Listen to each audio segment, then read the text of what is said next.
rapport sur la situation des finances publiques au 31 mars 2024.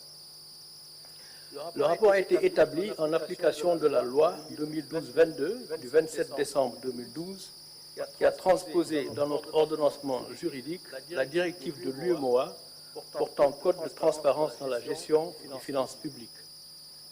Cette loi dispose que, dans les 3 mois suivant chaque nouveau mandat présidentiel, la situation globale des finances publiques, et en particulier la situation du budget de l'État et de son endettement, fait l'objet d'un rapport préparé par le gouvernement. Ce rapport, audité par la Cour des comptes, est publié dans les 3 mois suivants. Alors, le président de la République, fidèle à sa doctrine Jubel-Jubanti, a tenu à respecter les dispositions de cette loi. C'est pour lui et le gouvernement une exigence de transparence, d'abord vis-à-vis des populations, mais également vis-à-vis de nos partenaires et des marchés financiers qui font confiance au Sénégal et qui devront continuer à nous faire confiance. Cet exercice de transparence et de reddition des comptes est également une nécessité pour en tirer les conséquences objectives, notamment pour le référentiel de politique publique en cours de finalisation pour opérationnaliser le projet. Alors le constat, le rapport sur la situation des finances publiques a révélé que la dette publique du Sénégal et les déficits budgétaires ont été plus élevés que publiés par les autorités sortantes et communiqués à nos partenaires durant la période 2019-2023. Le déficit budgétaire a été annoncé à une moyenne de 5,5% du PIB sur la période 2019-2023. Mais en réalité, il a été en moyenne de 10,4%, soit près du double. La dette publique a été annoncée en moyenne à 65,9% du PIB durant la période 2019-2023. Mais en réalité, elle a été en moyenne de 60% du PIB en raison des déficits publics plus élevés que publiés. Ainsi, à fin 2023 par exemple, la dette de l'État central, hors secteur parapublic, est à 15 664 milliards, soit 83,7% du PIB, alors qu'elle était annoncée à 13 772 milliards, ou 73,6% du PIB. Il s'agit donc d'un supplément de dette contracté et non publié de près de 1892 milliards, soit 10% du PIB de plus. Cette dette supplémentaire est principalement due à des tirages sur des prêts projets, sur financement extérieur, et des prêts contractés auprès des banques locales de façon non transparente. Sur la période 2019-2023, les tirages sur ressources extérieures non inclus dans les déficits ont été en moyenne de 593 milliards annuellement, et les prêts bancaires non inclus dans les déficits en moyenne de 179 milliards annuellement. Alors juste pour expliquer, lorsqu'on parle de tirage donc sur ressources extérieures ou de prêts bancaires qui ont été contractés et dépensés de façon non transparente, en principe, donc, ces dettes devraient se retrouver dans les dépenses.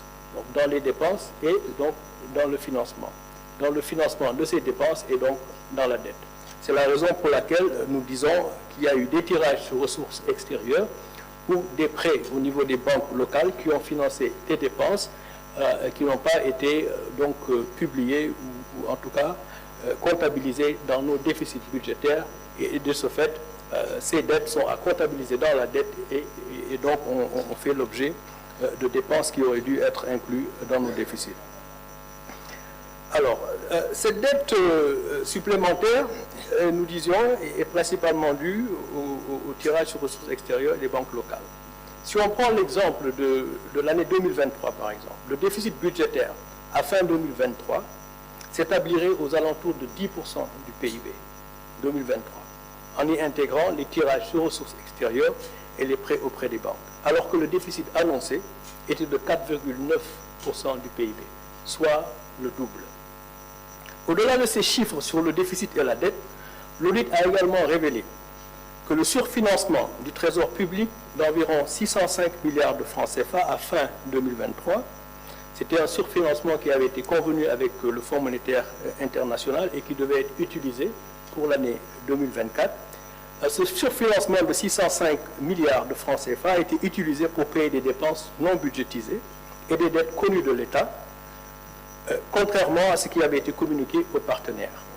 La non-disponibilité de ce surfinancement en 2024 a nécessité des emprunts non initialement programmés, notamment l'émission d'eurobonds par placement privé de 750 millions de dollars en juin 2024 dernier, et des crédits commerciaux syndiqués de 300 millions d'euros au troisième trimestre.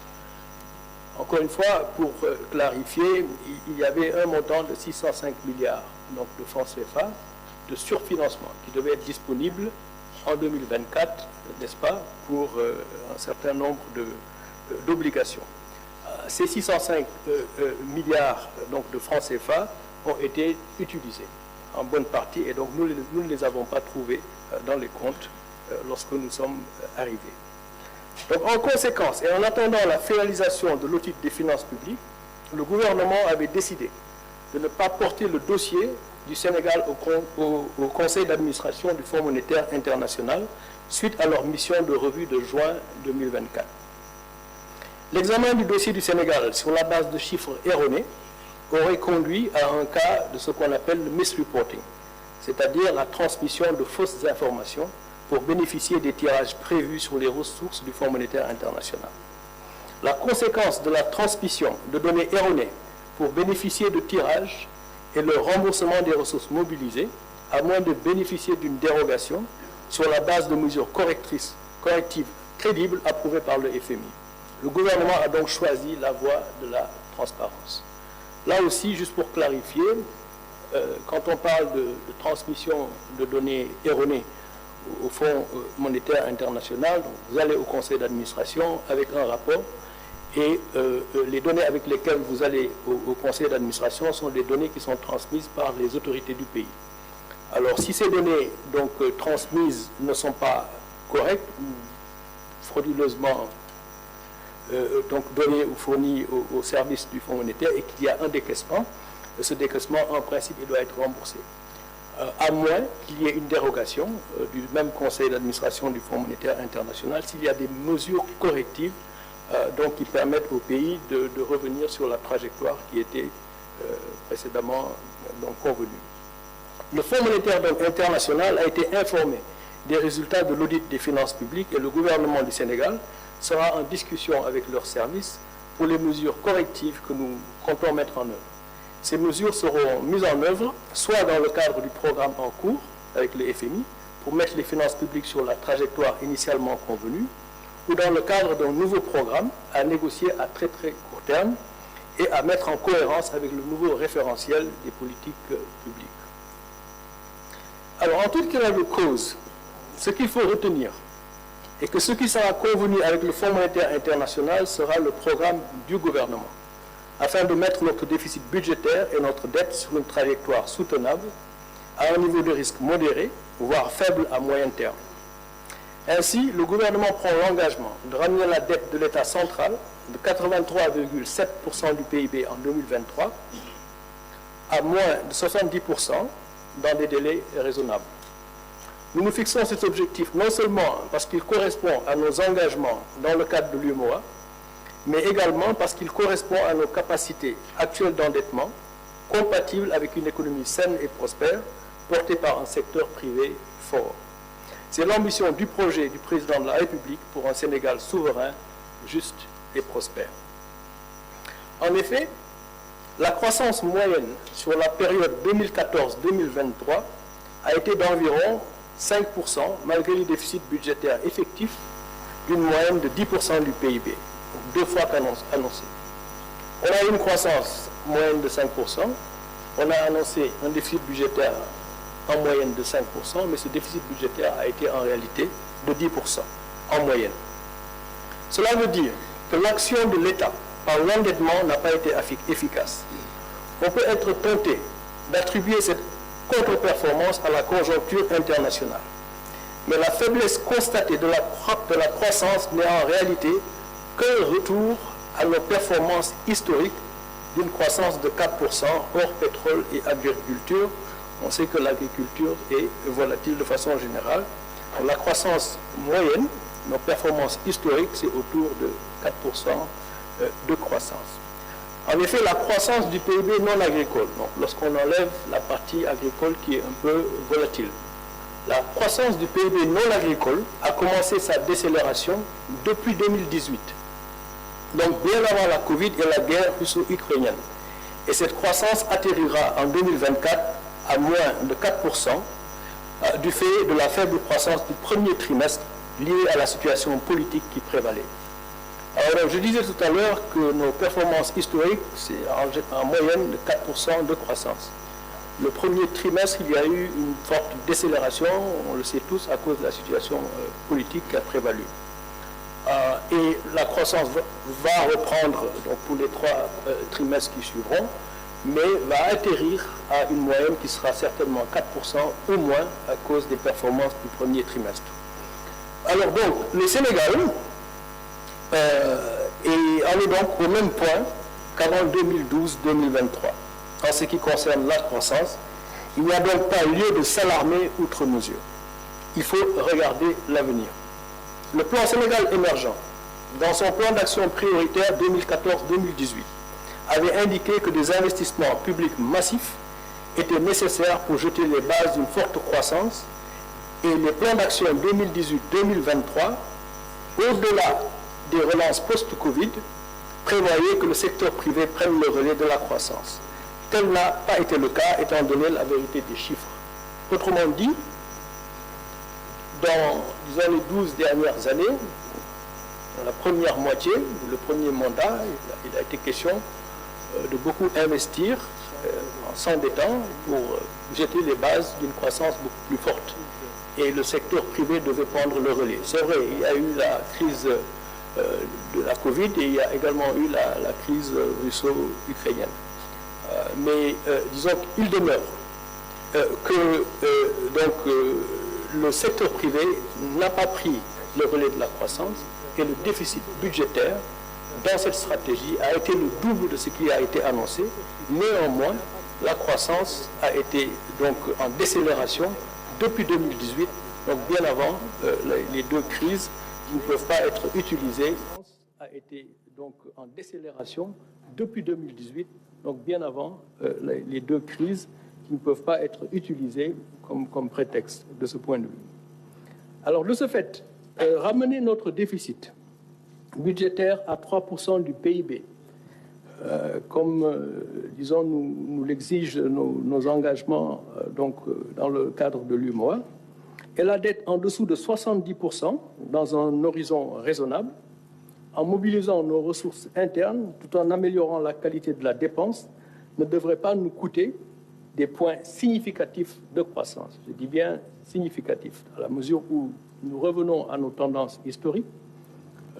Notre projet qui vous sera présenté ultérieurement devrait nous permettre de reprendre la croissance, mais ramener le déficit à 3%, la dette en dessous de 70% du PIB dans un horizon raisonnable ne devrait pas nous coûter donc des points de croissance significatifs. Il nous faudra alors faire une revue systématique des projets et des programmes sur financement extérieur pour déterminer ceux qui doivent se poursuivre et ceux qui seront arrêtés. Ce travail est déjà en cours afin d'améliorer l'efficacité des investissements publics. Les dépenses de fonctionnement seront également rationalisées, notamment par la réduction des subventions à l'énergie, nous y reviendrons, une stricte application des procédures de marché public, la maîtrise de la masse salariale et des stratégies d'optimisation de la commande publique et d'utilisation des biens et services par les administrations. Alors, dans le souci d'améliorer la qualité de la dépense, il s'agira pour le gouvernement de protéger également les couches vulnérables par un meilleur ciblage des bourses familiales tout en éliminant les subventions non ciblées, notamment à l'énergie, pour ceux qui ne devraient pas en bénéficier. Des mesures structurelles seront également prises dans le sens de la réduction du coût de production et de vente de l'énergie pour le mix énergétique. Ce sont nos projets à court et moyen terme. Pour rappel, rien que pour les années 2022-2023, les subventions à l'énergie ont coûté au budget de l'État plus de 1200 milliards de francs CFA, des subventions à l'énergie non ciblées. Alors, la mobilisation des ressources internes se fera en réduisant les exonérations fiscales, en élargissant l'assiette fiscale, tout en réduisant les taux d'imposition, pouvoir promouvoir le civisme fiscal et en menant des réformes qui inciteront les entreprises à la formalisation. On sait déjà que 97% de nos entreprises sont informelles, donc les inciter à se formaliser permettra également de favoriser le civisme fiscal. Cela va jeter les bases de finances publiques saines, gage d'une souveraineté budgétaire retrouvée, pour mieux accompagner le secteur privé. Alors, comme Monsieur le Premier ministre le disait tout de suite, ce point de presse n'est pas le lieu de discuter des détails du référentiel des politiques publiques, dont le premier draft en cours de finalisation circule déjà, mais il vous sera présenté le 7 octobre prochain. Je vous remercie, Monsieur le Ministre. Merci, Monsieur le ministre de l'Économie. Je pense qu'il est important que tous les Sénégalais